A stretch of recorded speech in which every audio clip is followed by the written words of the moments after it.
Ma'asyiral muslimin, jemaah salat Jumat yang dimuliakan Allah Subhanahu wa taala. Nabi Muhammad sallallahu alaihi wasallam pernah bersabda kepada para sahabatnya. Dan tentunya ma'asyiral muslimin, sabda Rasulullah kepada para sahabatnya juga sabda kepada umatnya secara umum. Rasulullah SAW bersabda, "I'lamu anna khaira a'malikum as-salah." I'lamu anna khaira a'malikum as-salah. Ketahuilah bahwa sebaik-baik amal kalian adalah salat. Sebaik-baik amal kalian adalah salat. Hadis riwayat Ibnu Majah.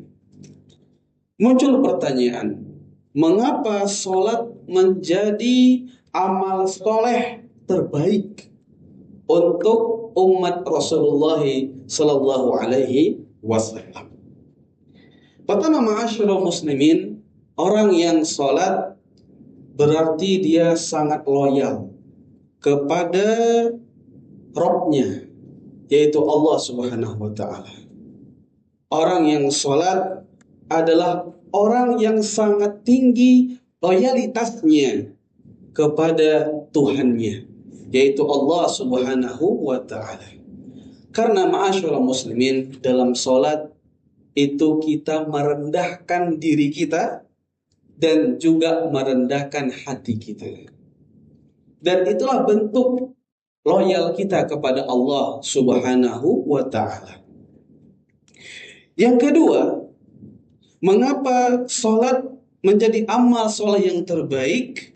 Karena dalam peristiwa Mi'raj, Nabi kita Muhammad sallallahu alaihi wasallam dibawa ke langit untuk berbicara kepada Allah Subhanahu wa taala. Dan di antara yang Allah perintahkan dalam pembicaraan itu adalah melaksanakan sholat. Dan kaidah para ulama, sesuatu yang dijemput itu lebih istimewa dan lebih penting. Dan hanya sholat satu-satunya syariat yang dijemput oleh Rasulullah Sallallahu Alaihi Wasallam, menunjukkan keistimewaannya dan urgensinya untuk umat Nabi Muhammad Sallallahu Alaihi Wasallam. Yang ketiga, mengapa sholat menjadi amal soleh yang terbaik untuk umat Nabi Muhammad? Yaitu Allah menjadikannya hanya 5 waktu di dalam pengerjaannya, namun bernilai 50 di dalam ganjarannya. Karena di awal kali Allah memerintahkan umat Nabi Muhammad untuk sholat 50 waktu. Namun terjadi negosiasi sehingga akhirnya Allah memberikan keringanan, hanya sholat 5 waktu yang wajibnya, dan tetap secara ganjaran Allah memberikan 50 waktu. Ini menunjukkan bahwa sholat adalah amal yang terbaik untuk umat Nabi Muhammad sallallahu alaihi wasallam. Dalam hadis qudsi Allah berfirman, "Amdaitu faridati wa qaqaftu an ibadi wa ajzi al-hasanata asyra." Aku telah menetapkan kewajibanku, yaitu kewajiban sholat untuk umat Nabi Muhammad. Dan aku telah meringankannya bagi hamba-hambaku yang tadinya 50 menjadi 5 waktu saja. Dan aku membalas satu sholat dengan 10 kali lipat. Hadis riwayat Al-Bukhari. Kaum muslimin, jemaah salat Jumat yang dimuliakan Allah Subhanahu wa taala. Mengapa sholat adalah amalan yang terbaik untuk umat Nabi Muhammad sallallahu alaihi wasallam? Jawabannya yaitu sabda Rasulullah sallallahu alaihi wasallam, "Inna awwala ma yuhasabu bihil 'abdu yaumal qiyamati min amalihi salatuhu." Sesungguhnya amalan hamba yang pertama kali akan diaudit oleh Allah Subhanahu wa Ta'ala pada hari kiamat adalah sholatnya. Amalan hamba yang paling pertama kali Allah audit adalah sholatnya. Fa in soluhat faqad aflaha wa anjaha. Jika sholatnya baik, maka sungguh ia telah beruntung dan sungguh ia telah berhasil. Hadis riwayat Imam At-Tirmidzi. Kaum muslimin, jemaah salat Jumat yang dimuliakan Allah Subhanahu wa Ta'ala. Kita telah mengetahui bahwasanya salat adalah amalan terbaik untuk umat Nabi Muhammad sallallahu alaihi wasallam. Lalu bagaimanakah cara seorang hamba menegakkan salat sebagaimana yang Allah perintahkan? Bagaimanakah cara seorang hamba menegakkan salat sesuai dengan apa yang Allah perintahkan? Hal yang pertama,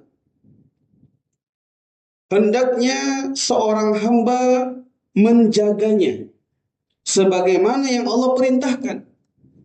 Allah memerintahkan orang-orang yang mengucapkan 2 kalimat syahadat untuk menegakkan salat. Dan Allah memberikan sifat bahwasanya orang-orang yang beriman adalah orang-orang yang menjaga salatnya. Allah berfirman, "Walladzina hum 'ala salawatihim yuhafizun." Orang-orang yang beriman adalah mereka yang menjaga salat mereka. Jangan sampai ma'asyiral muslimin kita meninggalkan salat walaupun hanya satu salat. Karena meninggalkan satu salat itu musibah bagi seorang mukmin. Bagi seorang muslim, meninggalkan satu salat itu adalah musibah. Sebagaimana sabda Rasulullah sallallahu alaihi wasallam, "Man fatathu sholatu faka'annama wutira ahlahu wa malahu." Barang siapa yang terlewatkan satu saja dari salat, maka seolah-olah ia telah kehilangan keluarganya, seolah-olah ia telah kehilangan seluruh hartanya. Kembali khatib sampaikan bahwa Rasulullah SAW bersabda, barang siapa yang terlewatkan satu salat wajib saja, maka seolah-olah ia telah kehilangan seluruh keluarganya dan seluruh hartanya. Hadis riwayat Imam Ahmad. Rasulullah SAW juga melarang umatnya untuk meninggalkan salat meskipun hanya satu salat. Nabi kita bersabda, la tatrukanna salatan maktubatan muta'ammidan. Janganlah sekali-kali engkau meninggalkan satu salat wajib dengan sengaja. Janganlah engkau meninggalkan satu salat wajib dengan sengaja. Fa inna man taraka salatan maktubatan muta'ammidan faqad bari'at minhu dhimmatullah. Karena sesungguhnya barang siapa yang meninggalkan satu saja dari salat wajib dengan sengaja, maka Allah telah berlepas diri darinya. Allah telah berlepas diri darinya. Dan Allah itu ma'asyiral muslimin tidaklah berlepas diri kecuali dari orang-orang yang kafir kepadanya. Hadis riwayat Imam Ahmad. Ma'asyiral muslimin, jamaah salat Jumat yang dimuliakan Allah Subhanahu wa Ta'ala. Itu yang pertama. Bagaimana kita menegakkan salat sebagaimana Allah perintahkan, yaitu jaga salat kita, jangan tinggalkan meskipun hanya satu salat.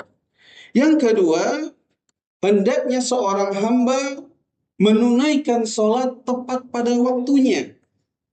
Karena Allah berfirman yang artinya, sesungguhnya salat itu bagi orang-orang mukmin adalah kewajiban yang telah ditentukan waktunya.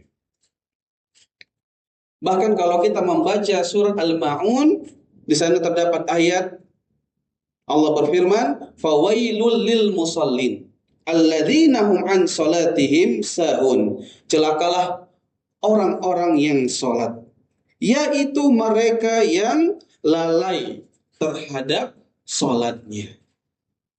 Terkait dengan lalai dalam salat, salah seorang anak sahabat bernama Mus'ab, ayahnya bernama Sa'ad bin Abi Waqqas. Sa'ad bin Abi Waqqas itu seorang sahabat dan dia punya anak bernama Mus'ab. Anaknya bertanya kepada ayahnya, "Wahai ayahku, bagaimana pendapatmu tentang firman Allah dalam surat Al-Ma'un, yaitu orang-orang yang lalai, mereka adalah orang-orang yang celaka di dalam sholatnya.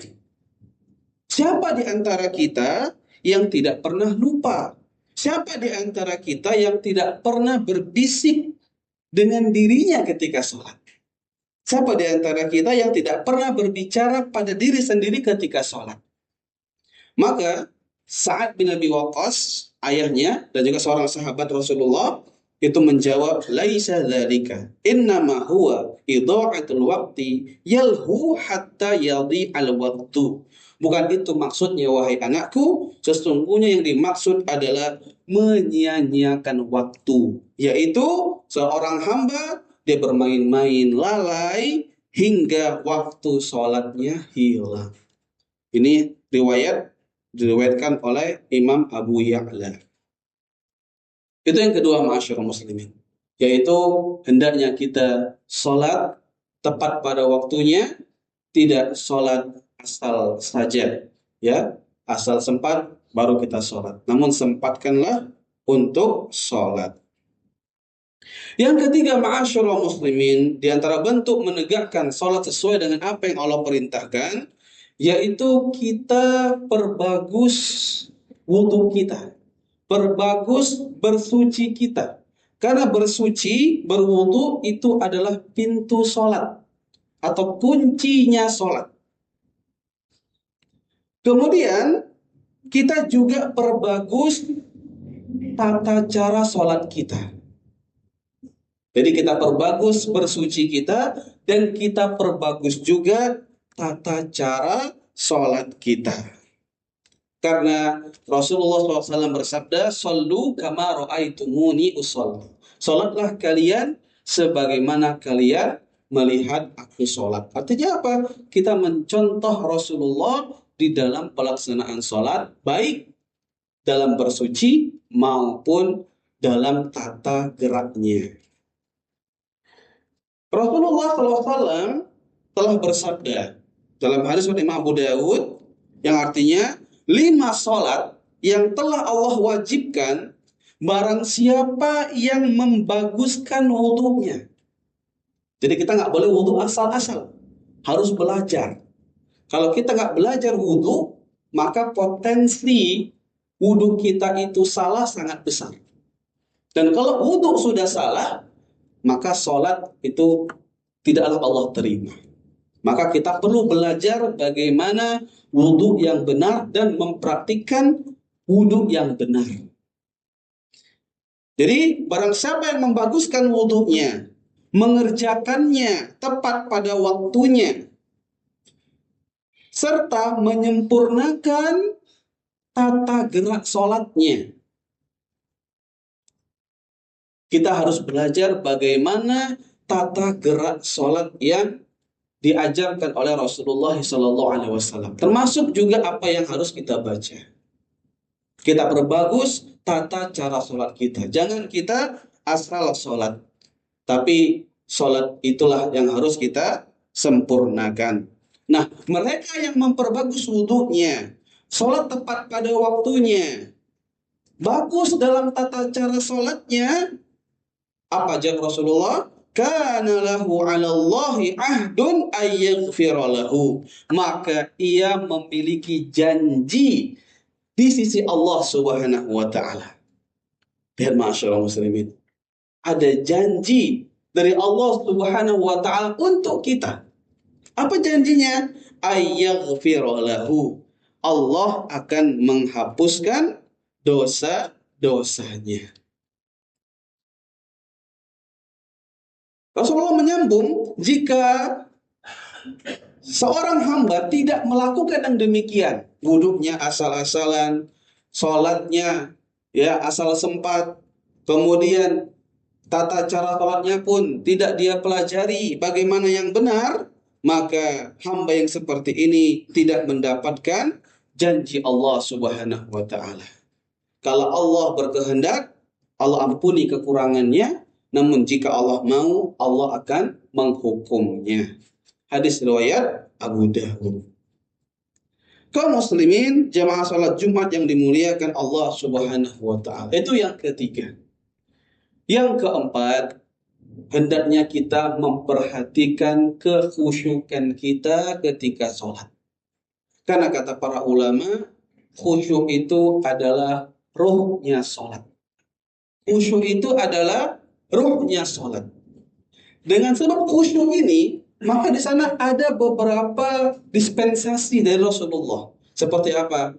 Rasulullah mengatakan, la ta'ama la salata li hadratit ta'am. Tidak ada salat bagi mereka yang lapar dan hidangannya sudah di depan mata.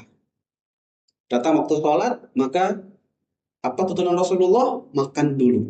Baru setelah itu salat. Ini diantara dispensasi dari Rasulullah SAW menunjukkan bahwa kekhusyukan itu merupakan hal yang sangat penting dalam sholat. Nah, sampai kita sholat, yang terpikir adalah makanan. Padahal khusyuk itu adalah ruh dalam sholat. Bahkan Allah memuji orang-orang yang khusyuk dalam sholatnya. Allah berfirman, qad aflahal mu'minun alladzina hum fi sholatihim khashi'un. Sungguh telah beruntung orang-orang mukmin yang mereka itu khusyuk ketika sholat.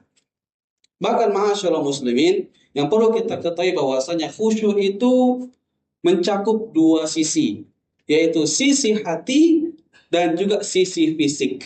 Yang mana hati kita khusyuk tunduk kepada Allah, dan itu tercermin dari gerakan sholat kita.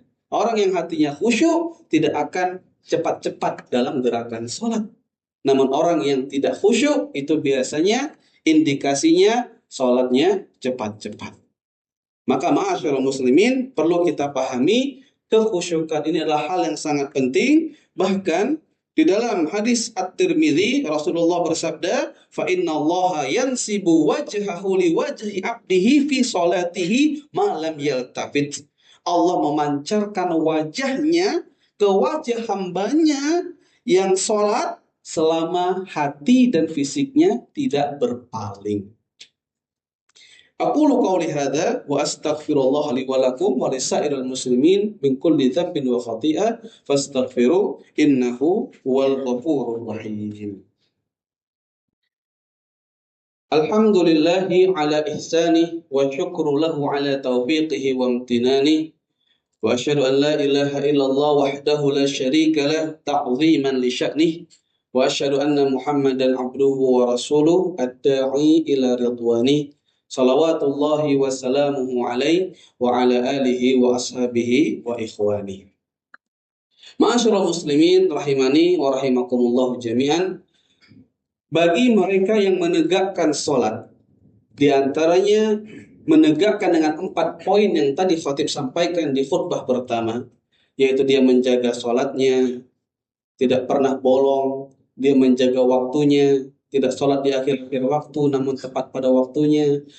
Yang ketiga, dia memperbagus wudhunya, memperbagus tata cara sholatnya. Kemudian yang keempat, dia juga memperhatikan kekhusyukannya. Nah, maka mereka akan beruntung dengan mendapatkan beberapa keberuntungan. Yang pertama, ma'asyiral muslimin, keberuntungan pertama yaitu sholatnya itu akan menjadi sebab tercegahnya dia dari perbuatan keji dan mungkar. Allah berfirman, Wa aqimis salata innas salata tanha 'anil fahsya'i wal munkar.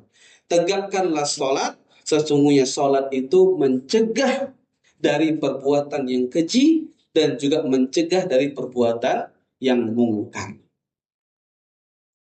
Ini keberuntungan yang pertama, ma'asyiral muslimin. Sehingga apa? Kita berusaha untuk terus menjaga salat kita dan Allah akan tolong kita terhindar dari perbuatan keji dan mungkar. Karena sebagian orang, mereka itu sholat kalau sudah baik dulu. Padahal jagalah sholat, engkau akan baik. Dan sholat itu bukanlah ibadah untuk orang-orang yang soleh. Atau bukan untuk orang-orang sudah tua. Namun untuk setiap mereka yang mengucapkan kalimat La ilaha illallah Muhammadur Rasulullah dan telah balik. Maka laksanakanlah sholat, maka sholat akan membantu kita untuk tercegah dari perbuatan keji dan mungkar. Keberuntungan yang kedua, ma'asyiral muslimin, bagi mereka yang tadi melaksanakan 4 poin yang khatib sampaikan di awal, maka sholatnya akan menjadi sebab dihapuskannya, ya, di skipnya dosa-dosa hamba tersebut. Allah Subhanahu wa taala berfirman, "Wa aqimis sholata tarafayin nahari wa zulafa minal lail innal hasanat yudhibunas sayyi'at. Dzalika dzikra lidzakirin." Dan dirikanlah salat pada kedua tepi siang, yaitu zuhur dan asar, dan pada bagian-bagian malam, yaitu subuh, maghrib dan isya. Sesungguhnya salat 5 waktu ini itu menghapuskan dosa-dosa. Itulah peringatan bagi orang-orang yang ingat. Bahkan ma'asyiral muslimin, Rasulullah SAW memberikan gambaran bagaimana ilustrasi dari terhapus dosa tersebut. Beliau menggambarkan seperti orang yang di depan rumahnya itu ada sungai yang sangat jernih. Dan dia mandi 5 kali sehari di sungai tersebut. Apakah orang tersebut akan kotor? Tentu tidak. Setelah kotor dia akan mandi lagi. Kotor dia mandi lagi. Nah, begitulah ya kondisi seorang muslim yang menegakkan salat. Bahkan Rasulullah SAW lebih merinci lagi di dalam hadis yang lain, bahwasanya setiap kali akan datang waktu sholat, maka malaikat menyeru, "Ya Bani Adam, qumu." Wahai anak Adam, bangkitlah kalian. Bangunlah, bangkitlah. Fa'atfi'u ankum ma awqattum ala anfusikum. Padamkanlah api dosa yang kalian kerjakan untuk diri kalian sendiri. Maka anak Adam yang mereka itu bangkit, kemudian mereka bersuci. Ketika bersuci itu berguguranlah dosa-dosanya dari kedua matanya. Dan tatkala dia salat wa yusallun, maka fayaghfiru lahum ma bainahuma, maka diampunkan dosanya di antara dua salat. Jadi ketika orang hamba dia salat subuh, maka dosa di antara isya dan subuh Allah ampuni. Tatkala seorang mau salat zuhur atau salat Jumat seperti ini, maka dosa di antara subuh dengan zuhur atau Jumat ini akan Allah ampuni. Itu pula ketika datang waktu asar, dosa antara zuhur dengan asar Allah ampuni. Begitu pula ketika datang waktu maghrib, antara asar dengan maghrib Allah ampuni. Begitu pula ketika datang waktu isya, antara maghrib dan isya Allah ampuni dosa hamba tersebut. Lihat ma'asyar muslimin, ini keberuntungan bagi mereka yang menjaga sholat, kemudian memperhatikan waktu sholat, memperhatikan bersuci, tata cara sholatnya, kekhusyukannya. Semoga Allah Subhanahu wa taala menjadikan kita tergolong orang-orang yang menegakkan sholat dan mendapatkan keberuntungan seperti yang Allah janjikan.